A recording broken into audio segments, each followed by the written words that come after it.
Hey everyone, it's Matt over here at LimaCharlie. Welcome to part 4 of the CISOs guide. A huge thanks to everyone who's joined us either in today's session, part 4, or has been here for all 4 parts of the CISOs guide to effective and efficient. I said that backwards. Efficient and effective security operations. I've had a lot of fun putting this series together here. We've gotten a chance over the past 4 sessions to really focus on how LimaCharlie is able to provide kind of a different type of value towards organizations and security teams in general. And I think it's been a really cool journey to for myself to just walk through from kind of the beginning to the end of what are the different ways that we can help organizations either reduce their spend or not rely so much on building their own tech stacks, or how can I help, make things a little bit more efficient when it comes to kind of bringing in telemetry and observing. And we're going to talk a little bit about the applicability of that today in our optimizing threat hunting operations. But it's been a good journey, and I hope it's it's been a lot of fun. Number one, and then number two, I want to just reissue, now that we've got some more folks in the room here, I just want to reissue a thank you to everyone for being here and watching through these different sessions here. So with that said, I think I've given everyone a few minutes to get in. Let's go ahead and get started. As always, everyone, this session is being recorded. So if there's something you don't catch or something you want to go back and refer to, you're more than welcome to check out the recording at a later date. The other possibility is that you wanted to forward this on or pass it to a colleague or to a friend or to your CISO, in which case, the link will be available there. But with that said, let's go ahead and kind of get started into part 4, optimizing threat hunting operations. Similar to our session, our last session, which talked about lowering spend and dealing with, kind of storage costs and open source tool management and things like that. I wanted to spend a little bit of time today talking about what threat hunting is and kind of how it's been approached by some organizations, and how I don't think that's really the best approach to be taking. But before I do get into all of that, the first thing I wanted to do is bring up our SecOps Cloud Platform diagram once again, just to remind everyone that when we talk about LimaCharlie, this isn't like a push button feature or a tiny little product. This is an infrastructure and an ecosystem on which you can build any security approach. We've got managed service providers, enterprise SOCs. We've got folks building brand new startups on top of us. The range is really limitless. But the reason I bring this up is because once you get built and established, there then becomes this question of okay, well, Matt, what do I do with this platform? I've got all these, I've got all this telemetry coming in. I've got all these agents deployed, third-party applications hooked in, so on and so forth. What do I do next with all of this, right? And I think this naturally lends towards threat hunting as a great way to pull a little bit further on some of the capabilities of the platform and open up some of the other possibilities that you can take advantage of here, number one. Number two, depending on what type of service you're providing or what type of theme you've built on top of LimaCharlie 4, threat hunting might be something you've never done before. This is another really cool moment where I get to tell folks that, maybe you've been kind of an MDR provider, but you've been very reactive up until this point, or maybe your enterprise SOC has been very reactive for a long period of time, not really thinking proactively. You've been spending a lot of time kind of chasing fires and chasing alerts and everything like that, but your team recognizes that that's not sustainable. So it's time to get ahead of the motion and get into more of a threat hunting role where possible. And I think there's an enormous opportunity when you've got a platform that's able to do both for you and can easily allow you to shift from one to the other. With that said, let's get into some of the traditional threat hunting approaches. So first and foremost, let's talk about traditional threat hunting and some of the reasons why it does or it doesn't work. Threats are constantly evolving. I am fortunate enough in partnership with a colleague here at LimaCharlie to be featured on the Cybersecurity Defenders podcast. And every week we talk about intel and some of the latest things that are happening from an adversary perspective. Great podcast, by the way. Go check it out. Only plug I'll give. But we talk a lot about what adversaries are doing today, some of the things that they've kind of caught companies with, some of the changes they've got involved. And even the best laid plans or the best designed security stacks or all of the above can fall victim to, unfortunately, keeping pace with adversarial TTPs. It is tough sometimes to keep up with just how quickly adversaries can move, because remember, your job is to secure an organization. Their job is to break in. One of those is a lot easier than the other, especially with the wide and varied tool set of all the different code and applications and approaches that are out there. But that said, the question of what else is happening in my environment, what else is happening in my applications, what else is happening with my users, what else is happening on my network, what else is happening in my hybrid cloud or wherever or whatever it might be, there's this constant question that we have to ask ourselves of what else is happening, what else is going on. Meaning, if I could clear every single alert out of my ticket queue or out of my SOC queue today, right now, this moment, are we done? Does that mean we're secure and we're set, or are there more things that I should be going and looking for? Traditional threat hunting, the way that it's been approached by a lot of organizations, if they're able to move their way to that proactive stance, that's my baseline assumption, by the way, is that you've actually broken out of reactive and you've gotten into proactive. But a lot of times threat hunting is categorized as what is really a reactive approach, based on indicators of compromise. And one of the easiest examples I can give here is that, you might have a subscription with a third-party intelligence source, or you might have, an industry peer or someone who gives you something and says, hey, go look for this particular thing because, we saw it in our environment or it's hitting our industry or whatever it might be. And you go and you look for indicators of compromise, thinking to yourself, I'm going to go hunt to see if any of this is in my environment. Well, it's not entirely wrong from a hunting perspective, meaning I'm not going to say that's not threat hunting at the least, but it is still reactive. It is still someone gave me a tip and I'm going to look to see if that particular thing is in my environment or not. That can also apply to predefined rules or signatures. It's not just necessarily IOCs. And let me just quantify for everyone here. A lot of times when we think of IOCs, we think of things like IP addresses or hashes, atomic indicators, things like that. Whereas rules and signatures might have a little bit more of a flexibility to them. This might be where someone shares a Yara rule or a Sigma signature or something I can put against, a set of telemetry, or I can run through an environment if I have the ability to do so. But unfortunately, again, it's reactive. I am responding to something that has been provided to me, and I'm going to see if that thing, which has already been defined by someone else, is present in my environment. Last, but certainly not least on this, is a lot of times this focuses on known threats, focuses on what we know. It focuses on the things out there that, someone tells us are out there. It focuses on the things that we think we've seen or we think we've read about. I heard the news and I read about this particular threat actor. I'm going to go look to see if that threat actor is in my environment or not. And I have to beg the question, which is, what about the security tech stack that you already had in place? Wouldn't that have alerted you to what's there? And that's got to be the critical line that we draw between proactive and reactive.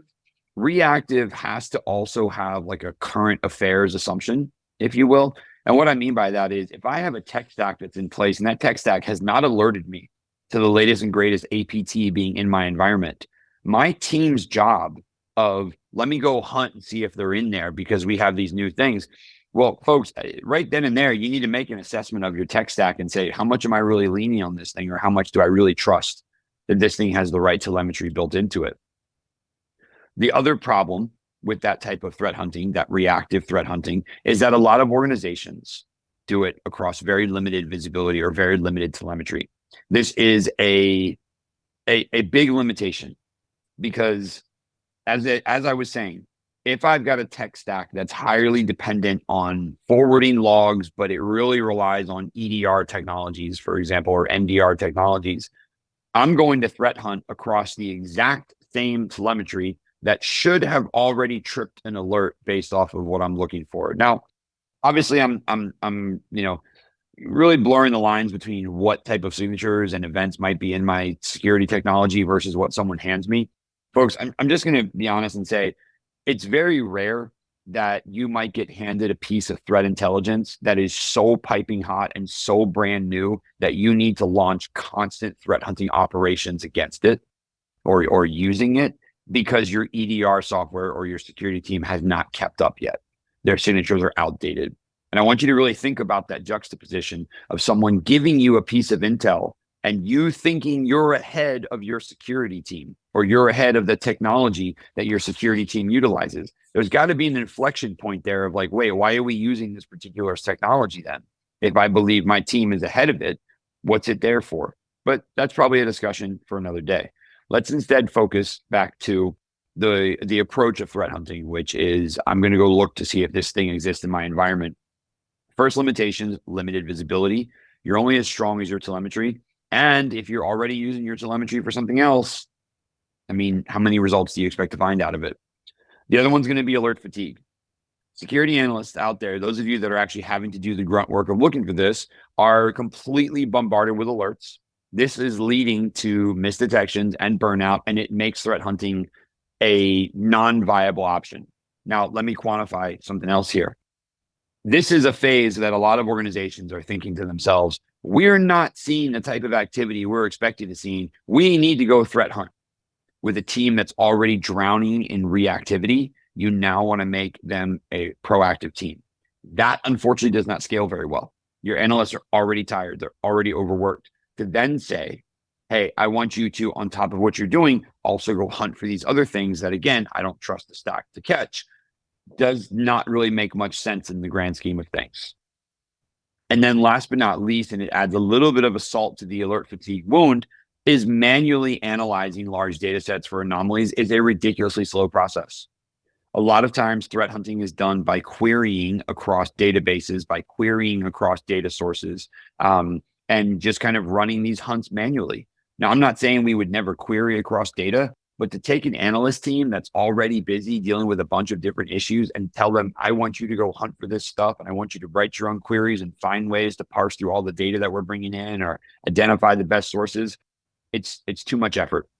It's too much effort for them to have to go through and perform all those quantifications. It's too much effort for them to say, I'm going to go threat hunt across this telemetry set that I've never seen before, that we've never used before. It's never been normalized. It's never been utilized in any way, shape, or form. Now we're going to go threat hunt against it. And similarly, it doesn't make sense to say, well, my team can't do it, so let me just go buy a thing that I think does it for us. You're just continuing to add to the cycle. It's too much for analysts to look at. You can tell I'm kind of setting something up here. Last but not least, this is where I like to offer a little bit of stage advice when it comes to threat hunting. To kind of bookend what we started talking about in the beginning. Yes, it's an evolving threat landscape and adversaries are constantly developing new TTPs. However, interestingly enough, no matter how advanced they get at certain phases of an attack, some of the same old still exists there. They want to blend into the environment. They want to evade detections. They want to take over legitimate accounts if they can. They want to utilize native protocols. They want to look like a legitimate application. They want to do everything they can in their power to basically evade detection. And the thing I like about that predictable behavior is that's what I can hunt for. I can hunt for the behaviors and the things that I think adversaries are going to do. Now, here's a problem though. I can't do this if I'm only relying on a single source of telemetry. I can't do this if I'm relying on the same telemetry that's driving my primary alerting mechanisms. I can't do this if all I'm doing is searching through my EDR tool for hopefully something that it missed. That's not what threat hunting should be. Threat hunting should be a different approach that says, I recognize there are threat actors who don't touch EDR or NDR. I recognize there are threat actors who live entirely in the cloud. They don't even touch my on-prem systems if I have any. They live in containers and services. They found a way to sneak in between all those different services and microservices and third-party, not third-party applications, but microservices and other little integral, ephemeral parts of an environment that I may have spun up. They found ways to exist in just those environments. This is yet another kind of mindset shift that we need in threat hunting. Is it's not always going to be on your endpoint. It's not always going to be in the same source of telemetry. Furthermore, A lot of adversaries will start at applications. They'll start at appliances. They'll start at the perimeter and work their way in. If I'm relying on EDR to threat hunt for everything, I'm getting too late in the game. I need to take advantage of earlier phases and earlier sources if I can. I need to find a way to get ahead of it. And that brings out this need for a proactive approach. Traditional methods are reactive, waiting for an attack. We want to be proactive. We want to anticipate what an adversary is going to do and identify threats way before they can cause damage. We're going to do that by leveraging threat intelligence. That's going to help us understand historically what adversaries have done. However, I don't want to look at threat intelligence as a way to say, I'm going to go hunt and look for these particular IP addresses.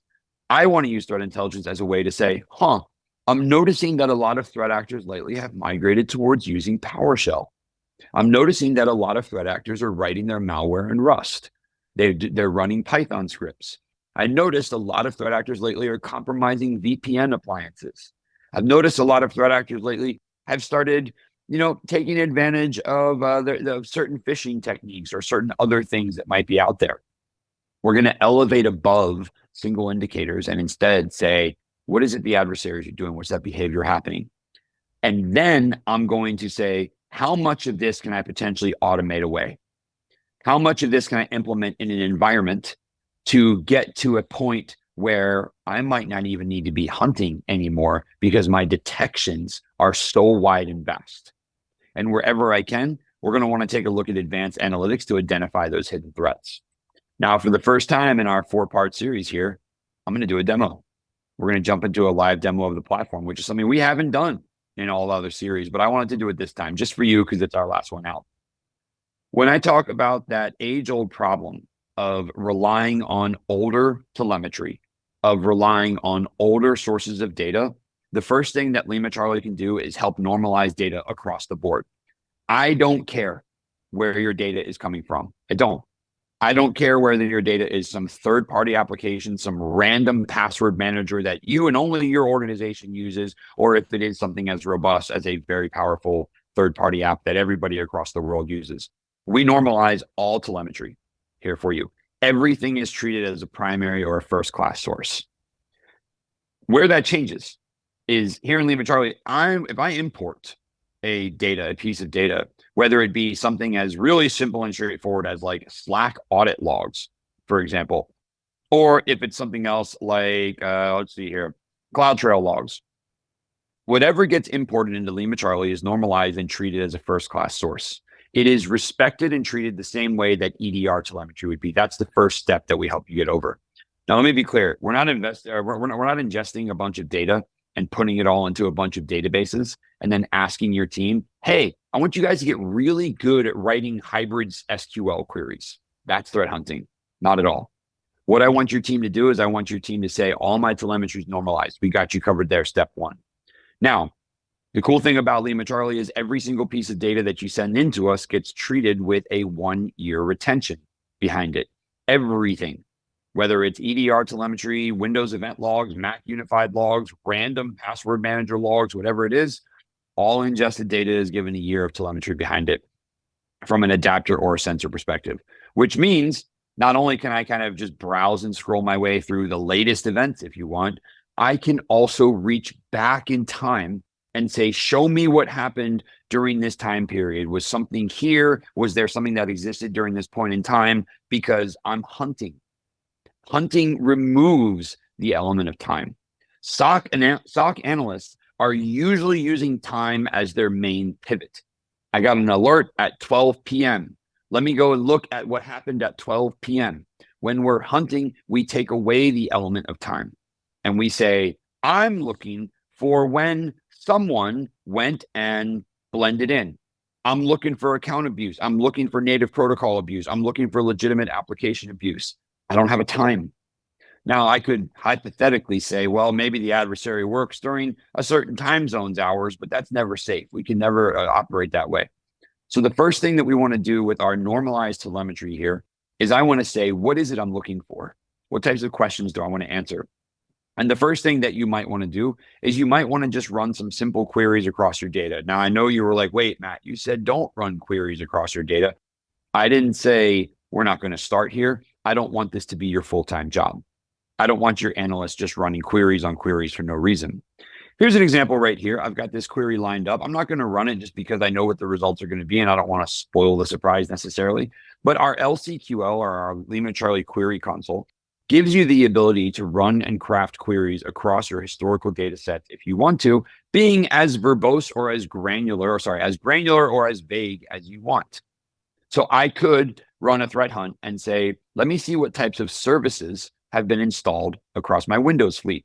That's an event ID 7045 across the system event log in Windows systems. That's a good hunt, because 7045 services in Windows are used as persistence mechanisms. They're used as privilege escalation mechanisms. They're often used by a wide variety of malware, lateral movement tools.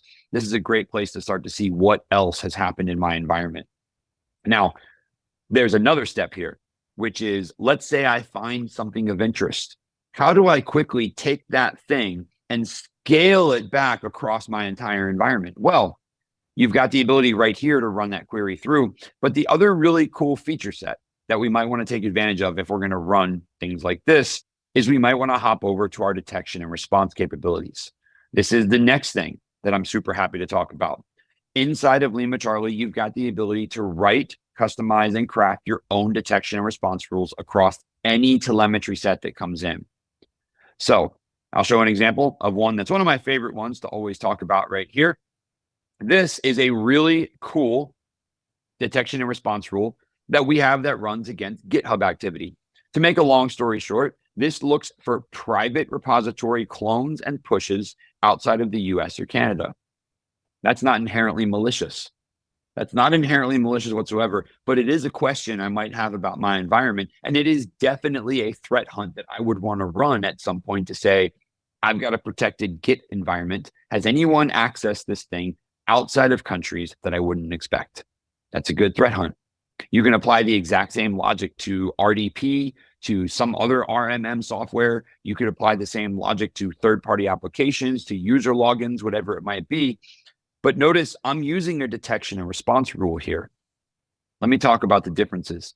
A LimaCharlie query is going to go back in time against the telemetry that's already been collected. A detection and response rule is going to go forward in time and say, going forward, if I see this thing, I'm going to detect it, I'm going to flag it, I'm going to let you know. And you might say to yourself, well, Matt, how does that contribute to a threat hunting program? Well, we've actually got this little idea called replay built into our platform here, which allows me to craft a detection and response rule and run it against a period of time, in a historical period of time. This is actually a really cool feature when it comes to, I want to see if this thing has tripped over maybe recent telemetry, or I want to use it to test my rules against what's going on in the past, against what's there. So I'm not running false positives, or I'm not picking up on system activity. Now, let me tie the two together. LimaCharlie Query Console gives me an opportunity to run queries against historical data sets. If you run a query one time, and I know there's a few of you who have heard me say this before, if you run a query one time, ad hoc hunt, and you're done. If you run a query or conduct a threat hunt twice, and the only difference between the questions that you asked was the when that you asked them, that means you care about time. That means you cared if it happened 6 months ago, you care if it happened 3 months ago, you care if it happened 1 month ago. You're also going to care if it happens 1 month into the future. So one of the final little stages that threat hunting needs to lead to is it should be a way to take what would be threat queries or threat hunts and automate them across the environment. Meaning, I want to take threat hunts and convert them into detections as much as I possibly can. I don't want my team running threat hunts like this again and again and again and again over the course of their days, weeks, and months inside of LimaCharlie. Automate it away. Automate it and say, I don't want to have this query be something that my team runs. I want to convert it into a static detection that we go and we look and say, this thing was interesting to us in the past. It is going to be interesting to us in the future. And that's what a good detection and response rule does, is it gives you the ability to say, I have a question of my data I want to ask that question of the past, and I want to ask it of anything that might happen in the future. Because, not for nothing, but if I did have any instances where I had GitHub access against a private repository out of the country, I would have processes in place to have to deal with this. It might not be a massive data breach or an incident response. Maybe I've got someone who's on vacation and they logged in to do some work, but it is something I want to know about.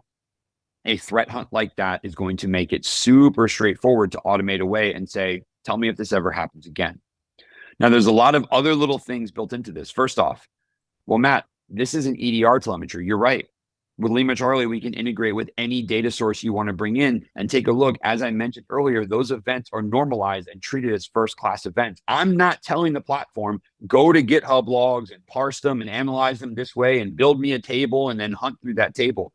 The data is normalized. I'm saying I want you to look for clone and push events. If that happens, automatically geolocate the IP addresses and tell me if they're outside of the US or Canada. I want all of that done ahead of time. So what did I just break? I took away someone having to navigate to a set of GitHub data and then normalize it themselves. That's not your human's job. Don't make them do that. 1. 2, enrichment is automatic. Adding geolocation, adding threat intelligence, adding anything else that gives value to my data, automatically done. Geolocation, automatically built in. Again, LimaCharlie's handling all of this at the infrastructure layer for me. All my analysts have to do is sit back and ask the questions and do what they're good at. Do what they're good at, which is saying, what things should we be looking for? What types of data points should we be going after? What types of things should we be looking for? How can I automate that away as best as possible? Take your team and look for opportunities to scale, look for opportunities to customize, and look for opportunities to expand outside of normal primary telemetry. Because as I mentioned, I've got threat actors who live in everything. My threat hunts should be encompassing of everything. And last but not least, when you start to get all of your data sets ingested, and when you start to have everything normalized, and I take away the responsibility and the task of having to normalize data, and I take away the responsibility and task of just running queries until our brains go numb, I'm going to convert them into detections. I'm going to let the computer run the query for me. That's how we automate, and that's how my team moves on to the next faster thing that I need them to do, which might be responding to the findings from these threat hunts or dealing with some offending systems or some other thing that I might not have been expecting. Nonetheless, that is the end of part 4 of our CISO series. Everyone, thank you so much for joining me through these. We finished right on time. This was meant to be a really quick deep dive into threat hunting operations, where they are and how to make them a little bit more efficient, especially inside of the LimaCharlie platform. As always, if anyone has any questions, wants to follow up on anything, hit me up in the socials, LinkedIn, or in the LimaCharlie community Slack. It is slack.limacharlie.io. Feel free to jump into the Slack. We'd love to have you in there. Otherwise, thank you all for following me on this journey. If you are watching the recording of this, the offer still stands. Please come find me in the socials. We'd love to get your thoughts and hear about it. With that said, everyone, appreciate you all. And I'm sure I'll see you around on the next webinar. Last but not least, if you are going to be at Black Hat this year, if you're watching this and you're going to be at Black Hat, please let me know. We're going to have quite a few LimaCharlie folks there. We'd love to see you up there. With that said, everyone, thank you. Take care. And I'm sure I'll see you all on the webinar soon or some other amazing thing that LimaCharlie is doing. All right. Take care.